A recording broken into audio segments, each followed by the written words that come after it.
就是泽连斯基很有可能会成为整个俄乌谈判当中的一个祭品，不是乌克兰是祭品，而是他这个人作为一个祭品，这个都不好说的。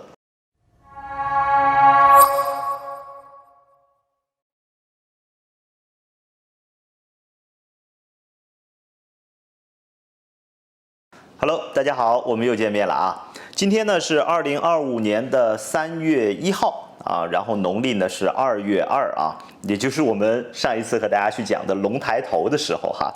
所以其实年已经正式的结束了啊，我们说进入到了2月份啊，正月已经过完了，年也就正式的结束了。啊，当然呢，也是希望大家在龙抬头的这个时节当中啊，都会有这样的一种精气神儿啊。我们呢，在春天当中都支棱起来，然后朝着自己的梦想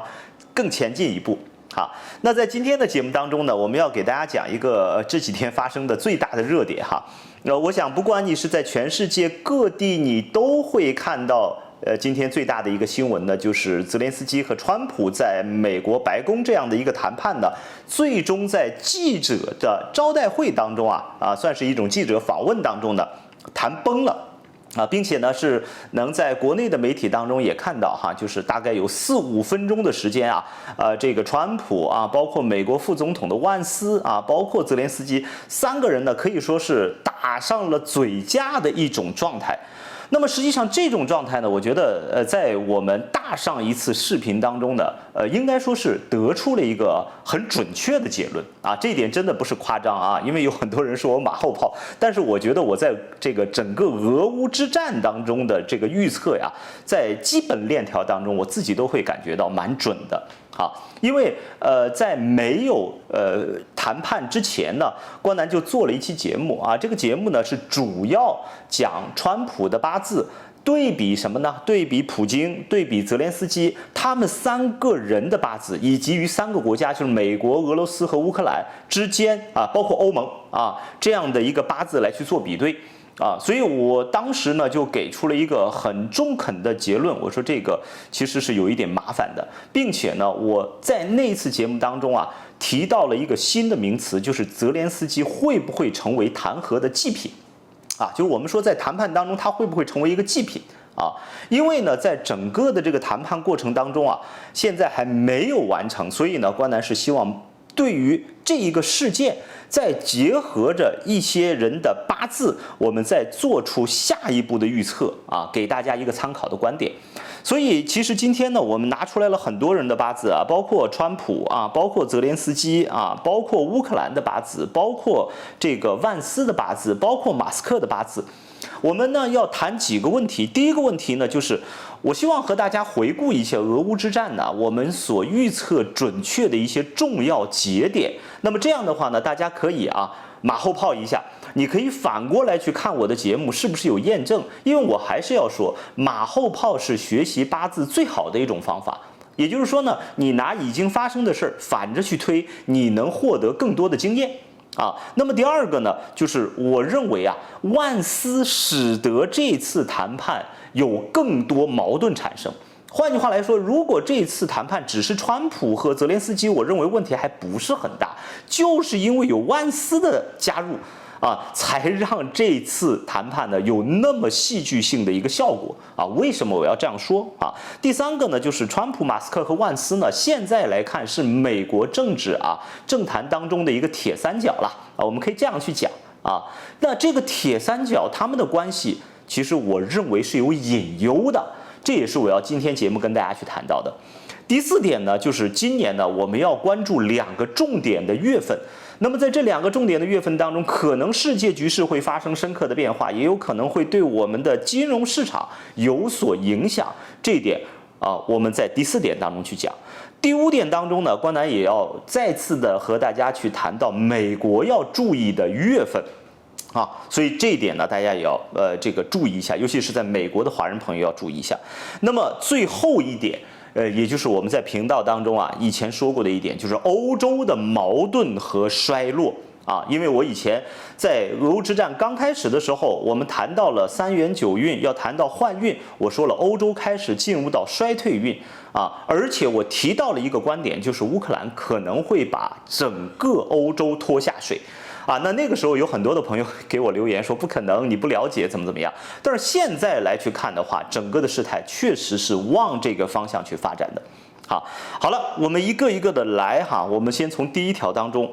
回顾这个俄乌之战呢，我觉得整体来讲，从发动俄乌之战的时候，我们已经预测准了。那根据谁的八字预测的呢？是根据这个普京的八字。所以你可以在这个3年前去找我3年前的节目，因为我当时说了，普京在换运期间，他有可能会做出一些冲动的打算，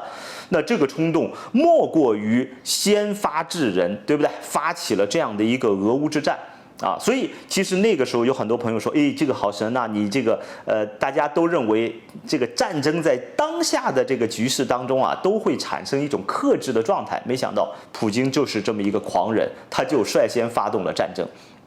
那么第二点，实际上在这个发动完战争之后当时说的是7天又说3天，又说7天，又说2周就能结束这个战争的时候，那么我又一次在油管的节目当中和大家去讲，我说这次战争叫论持久战，不是那么容易能结束的因为那个是应该说是逆大势而做出的一个论断因为我当时看到网上好多的论断一边倒，都是偏向于俄罗斯的。但是我认为论持久战，时隔3年这个战争现在还没真正的达成和平，确实也印证了我们在之前所说的论持久战那我认为这一点也是我预测对的。那么第三个就是我跟大家讲过，我说这个泽连斯基当时是一个应该说是一个政治新星了因为他扛得住俄罗斯的这种猛烈的打击，甚至是在一度怎么样呢？让俄罗斯节节败退当然这里面有美国有欧盟的一个支持但确实那个时候在台前表现出来的是泽连斯基。所以正当大家再去高呼泽连斯基是一个政治新星的时候，我又做出了一个视频就是泽连斯基到底是乌克兰的天选之子还是天生灾星其实我相信有很多朋友还会记忆犹新，我在那期当中和大家讲的，我更偏向他是天生灾星。当然那次节目下面评论区有很多的人也在去指责我说你有一点是不是这种民族主义或者参入到政治。真的没有我仅仅是从八字的这个角度来去说的为什么这样去讲呢？因为我们跟大家说过，这个乌克兰的这个八字呢是1991年8月24号他排出来的八字是辛未丙申丙寅这8个字而这个泽连斯基呢，他的八字呢是丁巳癸丑丁亥这8个字那么首先你就会发现泽连斯基的这个八字当中，他的月份癸丑和整个乌克兰的这个年份辛未就出现了一个地支相冲的状态所以这个和国家就是一个相冲的。另外泽连斯基现在所走的这个大运叫戊申大运，这个戊申大运和整个乌克兰这个国家的丙寅日又是相冲的所以其实你说作为一个总统就好像是说一个经理一样的老板一样的，他和他这个公司都是相冲的，格格不入的。那到底会带来更好的结果还是更坏的结果呢？这个其实我认为可能会偏向一些堪忧的状况，堪忧的结果所以这是一方面。另外一方面，从泽连斯基本人的八字上来说我说到今年，尤其是2025年，对他来讲就是一个过关过坎的年份。那这个也是我为什么要判断说泽连斯基有可能会成为一个什么政治上的祭品最后呢表现在这个历史舞台上所以当时我们说泽连斯基到底是不是天选之子，我认为不是。他最终的下场，其实在那次节目当中我也给大家一个很明确我个人的意见，不是非常的好那么当然从第4点的角度来说，我们也预测了一个概念就是乌克兰其实是错过了一个最好的和谈时机我记得我做出这样的一个比喻，当时也有人在去评论当中攻击我我说乌克兰呢，如果是在这个2024年的2月4号，就是立春之前，能够和俄罗斯达成谈判是最好的因为那次节目应该是在2023年的年末的时候或者是秋天的时候做的那个时候呢，所表现的是乌克兰还是在这个整个战事当中占上风的。所以我做了一个比喻，我说，就好像是小弟和大哥这个谈判是一样的，说大哥不好意思我这个一时冲动咱们两个人呢就有冒犯了但是现在我们是不是能够握手言和在那个时候谈判。当然那个时候有人攻击我的原因呢，很简单说并不是掌握在乌克兰的手中是俄罗斯主动的发起这样的一个战争。但是确实从过去的几年当中来去看的话，如果乌克兰在2024年立春之前，就是2月4号之前达成谈判，其实对他是最有利的，因为那个时候整个的谈判的这样的一个大的环境，包括在美国对他的一种支持是最有利的。那么当过了立春之后，我一直在节目当中去讲，我说乌克兰俄乌之战特别是对于乌克兰来去讲，他已经错过了最好的谈判期。这个也是我们在节目当中讲，你现在回过了头来去看，是我觉得也是预测准确的那么再有第5点的话，就是对于川普的一个预测。川普在胜选之后，确实还没有正式就任美国总统之前，我说了，川普很难1个月去达成俄乌的这种，这个调整应该说是谈判的这个停火协议因为那个时候就有人说那你现在川普还没上台呢，你去说这个话，那你现在来去看的话，确实也是这样，对不对他不仅说没有达成这样的一个协议，确实做出了一些事情是反常态的，让我们大跌眼镜的我们不能用正确和错误来去评价，因为整个这个历史怎么样去看，确实我们现在很难看得清楚但是至少他现在很多的做法都是很出格的或者是说很反常规的一些做法那么现在来去看这个谈判，1个月肯定是谈不下来的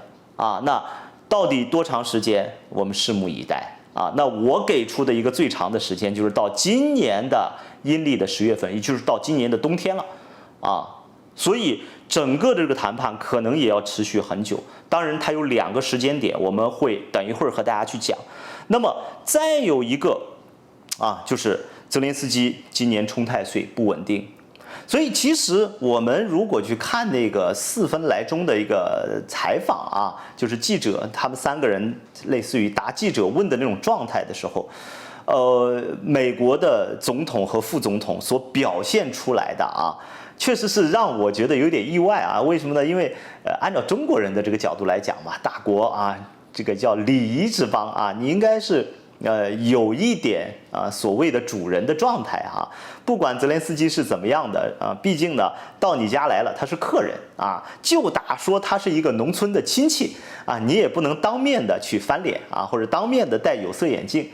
但确实呢，在那个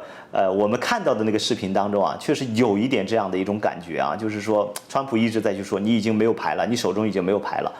然后作为万斯副总统来说，他也是一直在去质问的一种口吻再去问泽连斯基，所以这个可能让泽连斯基也有点下不来台这是我们从川普和万斯他们作为东道主的这个角度上来讲。那么作为泽连斯基角度来讲，他也有点问题他的问题是在于他所表现出来的就是什么呢就是我们说一句不好听的话，就是要饭的还嫌馊当然我这个不代表个人的观点我只是说打一个比喻就是那种感觉，就是我还要很强硬你帮了我了，但是我还要依然的去还要去要一些东西还要去坚持我自己的一种人设我们说既当又立就是这种感觉所以呢，为什么最后他的一些话能激怒川普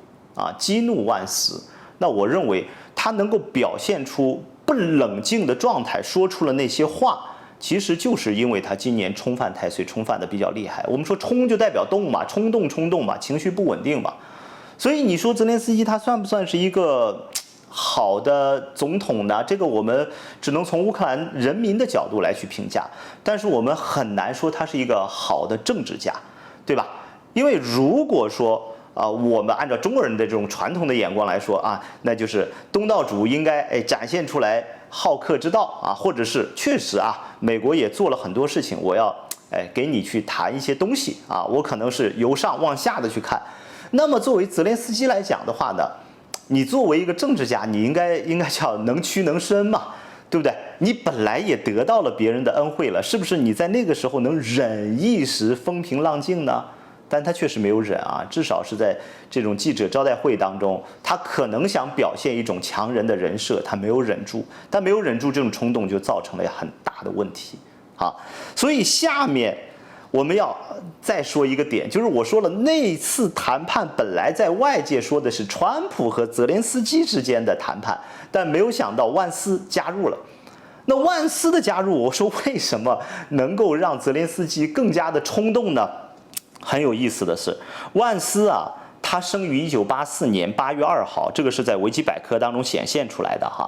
那么他的八字呢，就是甲子辛未和戊辰。然后很有意思的一点，万斯的大运是乙亥，今年是乙巳。对于万斯来讲，今年叫大运和流年叫天犯地冲，冲得很厉害啊！我跟大家讲过天犯地冲的这种这个严重的后果了，对不对？其实对他来讲，今年本身就是一个冲动年，而且他所表现出来的就是说话很直白啊，类似于没有绕弯子那种感觉，确实让人听了很难为情。那么另外一点，他的这个大运就和泽连斯基怎么样呢？有冲，因为泽连斯基是丁巳啊，是蛇和丁亥啊，所以说呢，万斯的这个大运亥和这个巳就相冲了。另外一个呢，万斯生的这个月份是辛未月，而泽连斯基生的这个月份是什么？癸丑月，又出现了一个丑未相冲啊，所以你会发现啊，这个人和人啊很有意思啊。万斯他的八字是冲了泽连斯基的八字的，那么所以你会看到在那个三角谈判当中，万斯的一些话是十足让泽连斯基怎么样下不来台的，以至于他最后怎么样？说出了一些可能真的当时没有过脑子的话，很冲动的话，啊，所以我说，如果说川普单独的和泽连斯基会面，有可能结果会好一点。加入了万斯，这个问题就大了哈。好了，那当然我们说万斯也不能白说呀，原因在于，我确实觉得在美国今年的这样的一个局势当中哈，这个铁三角当中哈。你像这个泽连斯基这个川普，我们讲了，他和马斯克都是一样的啊，外部环境的压力巨大，这个我们是在以前的节目当中分析过。而对于万斯来讲呢，他今年又天犯地冲啊，所以我们不从这个人的角度，也不从他的政治的这个能力的角度哈，我只是说从现实的角度来说，会不会万斯的这种直爽给美国或者给川普的这些政府，在今年25年带来更多的麻烦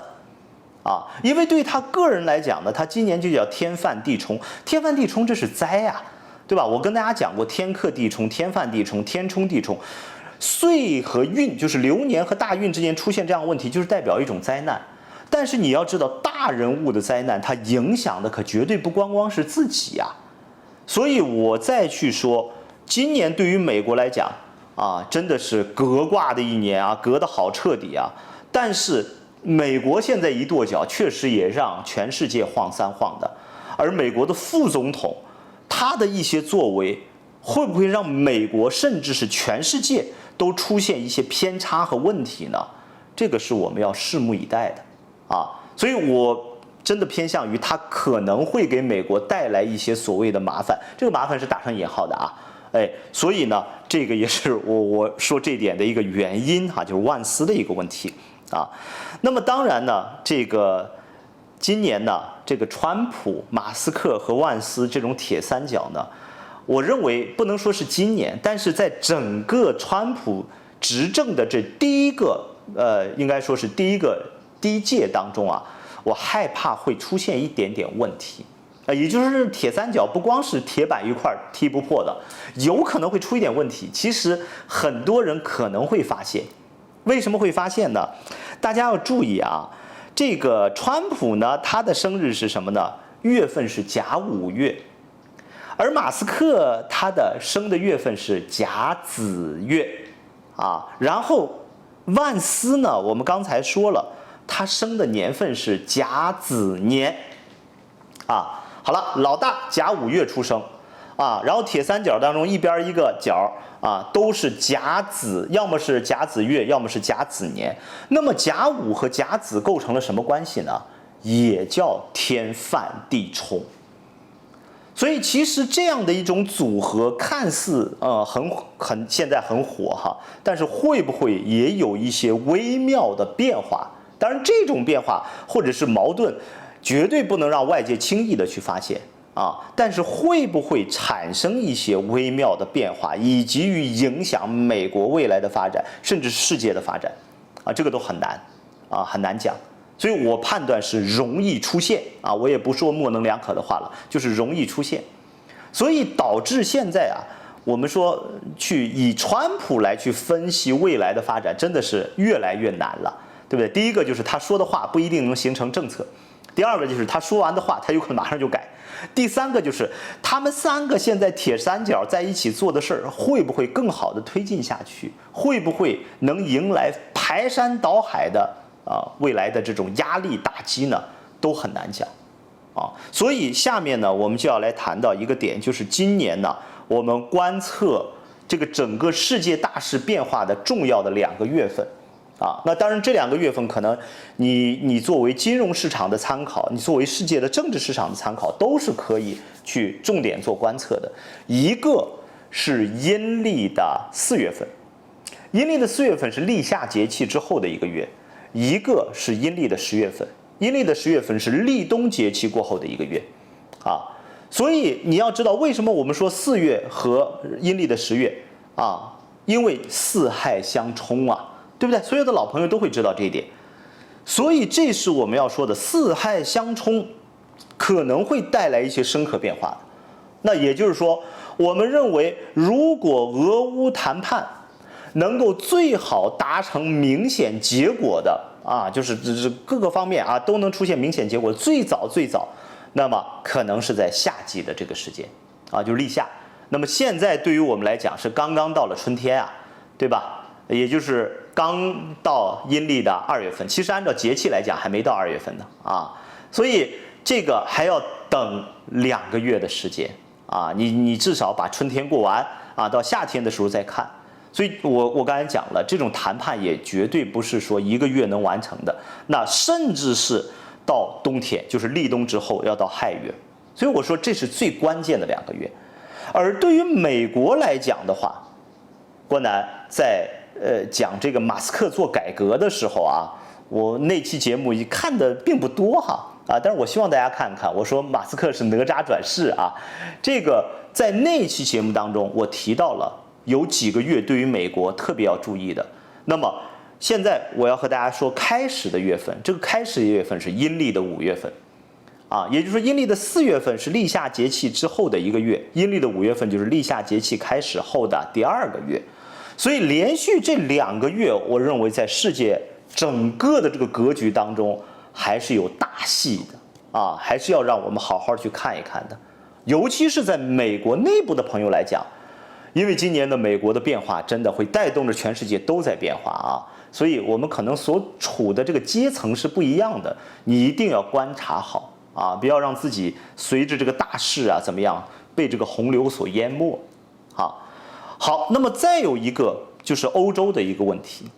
欧洲的这个问题呢，关楠也在上一期视频当中就是讲这个川普啊、普京啊那期视频我也强烈建议大家好好看一看，就是从八字来去分析川普、普京、泽连斯基，包括俄罗斯、包括美国、包括乌克兰、包括欧盟这样的一个底层逻辑的分析。我在那期视频当中呢，我说了，从底层逻辑的角度来讲，川普他看不上泽连斯基，他也看不上普京。从国家的这个角度上来讲啊，这个美国也不会选择和俄罗斯去合作啊。当然，那期节目当中我们说的是他看不上这个泽连斯基，但是从普京的角度来说，如果选合作伙伴，他可能更容易选择普京啊。然后呢，从国家的角度来说，美国不会选择这个俄罗斯。从国家的八字上来看，美国会选择什么呢？会选择欧盟。所以，其实，在那期八字的分析，我说了那期是一次烧脑的节目啊，所以如果你想去看八字的朋友，一定要看一看。那期的八字当中，我说到了，我说最后啊，可能这个美国要和欧盟还是要去做出一些重大的谈判之后，定调了之后，再去把俄罗斯乌克兰呢这个问题重新的调整。那你现在来去看的话，确实也是这样，对不对？本来川普是希望我直接和泽连斯基和普京去谈就完了啊，但是没想到现在泽连斯基谈崩了。